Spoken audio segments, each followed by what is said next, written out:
Hello दोस्तों, दिल्ली वालों के लिए खुशखबरी है। Sonu Sood sir free IAS coaching की स्कीम लेके आए हैं जो संभव नाम से है।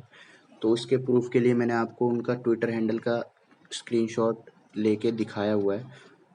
तो इस स्कॉलरशिप को कैसे लेना है उसके लिए हमें गूगल फॉर्म भरना होगा, जिसकी लिंक मैं आपको इस वीडियो के डिस्क्रिप्शन में दे दूंगा। और वो लोग डिसाइड करेंगे कि हमें स्कॉलरशिप मिलेगी या नहीं मिलेगी। तो चलो उस लिंक को खोल के देखते हैं। मैंने गूगल कॉम पे वो लिंक पेस्ट कर ली है जो मैं आपको डिस्क्रिप्शन में दूंगा, और मैं उस पेज को खोलने जा रहा हूँ जो संभव नाम से भी खुल जाएगा। तो चलो, ये रजिस्ट्रेशन का पेज खुल चुका है। तो इसमें हमें, अब पढ़ सकते हो, ज़्यादा हैवी लैंग्वेज में लिखा नहीं है। इसमें इंटरव्यू तक का सारा, पर्सनैलिटी टेस्ट तक का सारी ट्रेनिंग देंगे, टॉप एजुकेटर देंगे सारी की सारी। आप इस फॉर्म को हिंदी इंग्लिश दोनों में भी भर सकते हो। और अगर हमने गलत इन्फॉर्मेशन दी तो वो हमारा एप्लीकेशन फॉर्म किसी भी स्टेज पे कैंसिल कर देंगे। और वो हमारा सिलेक्शन फाइनेंशियल क्राइटेरिया पे या मेरिट पे सेलेक्ट करेंगे। पॉइंट नंबर 3 इंपॉर्टेंट है। और अभी तो वो हमसे कोई डॉक्यूमेंट लेंगे नहीं गूगल फॉर्म भरते हुए, लेकिन बाद में कॉल बैक करेंगे हम पे। बाद में वो हमसे डॉक्यूमेंट्स मांगेंगे, इनकम सर्टिफिकेट या एकेडमिक से रिलेटेड, ये इसमें बताया गया है। और और तो कुछ इस इंस्ट्रक्शन में ऐसा कुछ है नहीं। तो चलो आगे फॉर्म को भरते हैं। तो फॉर्म को भरने के लिए जो सबसे पहला कॉलम है वो नेम का कॉलम है। तो यहाँ पे तो सब लोग जानते हैं कि अपना नाम ही भरना है। आप लोग हिंदी इंग्लिश दोनों लैंग्वेज में भर सकते हो जो भी नाम है। तो नाम के बाद जो अब हमारा अगला कॉलम आएगा, वो अगला कॉलम हमारा नाम के बाद है जेंडर। तो जेंडर में हमें 3 दिख रहे होंगे, मेल दिखेगा, फीमेल दिखेगा और अदर्स। तो जो भी जेंडर है उस पर टिक कर देना। मेल है मेल का मेल पे टिक, फीमेल है तो फीमेल पे टिक कर देना।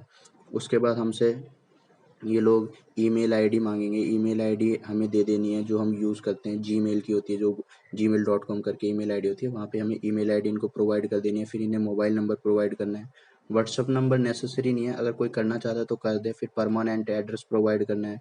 फिर हमें बताना है हम रूरल से हैं, अर्बन से हैं या टाउन से हैं, ये इस पर सेलेक्ट कर देना। अगर कोई भी नहीं है तो अदर्स में लिख देना है। फिर करंट एड्रेस लिख के बता देना है टाइप करके कि क्या है। फिर हमें अपनी पेरेंट्स की एनुअल इनकम बता देनी है कि कितनी है, अप्रोक्स में बता सकते हैं। अभी तो वो लोग कुछ मांगेंगे नहीं, बाद में सर्टिफिकेट जरूर मांगेंगे। फिर हमें बताना है हम दिव्यांग कैटेगरी में आते हैं या नहीं आते, उसके लिए सिलेक्शन है। फिर हमें अपना प्रोफेशन बताना है, स्टूडेंट है, वर्किंग प्रोफेशनल है या जो कुछ भी है। अगर इनमें से कोई भी नहीं है तो अदर्स में लिख सकते हैं।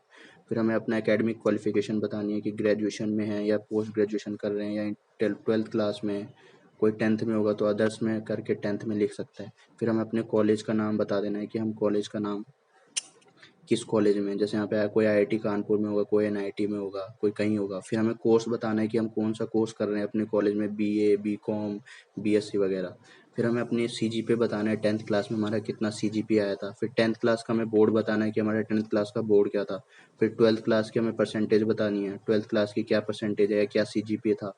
फिर 12th क्लास का हमें बोर्ड बता देना है कि हमारा 12th क्लास में कौन सा बोर्ड था। फिर हमें ग्रेजुएशन में परसेंटेज बतानी है, सीजीपीए बताना है। अब कई लोग ग्रेजुएशन में प्रमोट हुए तो वो यहाँ पे लिख सकते हैं कि हमें प्रमोशन मिला था। तो बाद में आपसे कांटेक्ट करके वो लोग बता देंगे।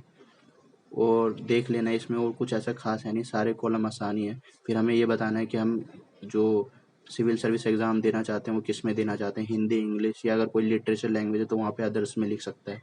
फिर हमें अपने ऑप्शनल सब्जेक्ट को बताना है। इसमें सारे ऑप्शनल तो दिए नहीं है, अगर कोई ऐसा ऑप्शनल है जो इसमें नहीं दिया तो वो अदर्स में लिख सकता है। जैसे सोशोलॉजी है तो सोशोलॉजी तो नहीं दिया तो सोशोलॉजी अदर्स में लिख सकते हैं। फिर उन्होंने पूछा है कि हमने क्या इस एग्ज़ाम को पहले कभी क्वालिफाई किया है, अगर किया है तो ये 4 ऑप्शन दे रखे हैं, तो 4 ऑप्शन में क्लियर कर देना। अगर नहीं है तो no, not cleared any of this. अगर किसी ने अपीयर ही नहीं किया तो अदर्स में लिख देना कि अपीयर ही नहीं किया है। और अगर हम कोई कोचिंग ले रहे हैं तो यहाँ पे कोच बता देना है कि हाँ कोचिंग ले रहे हैं, और उस इंस्टीट्यूट का नाम बता देना है।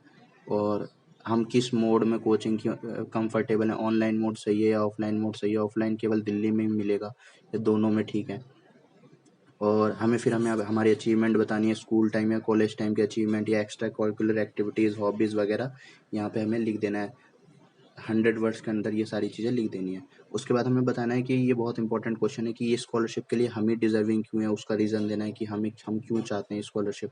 फिर बताना है कि हमें इस स्कीम के बारे में कैसे पता चला, ट्विटर व्हाट्सएप मीडिया रिपोर्ट या यूट्यूब वगैरह जो भी कुछ है यहाँ पे लिख देना।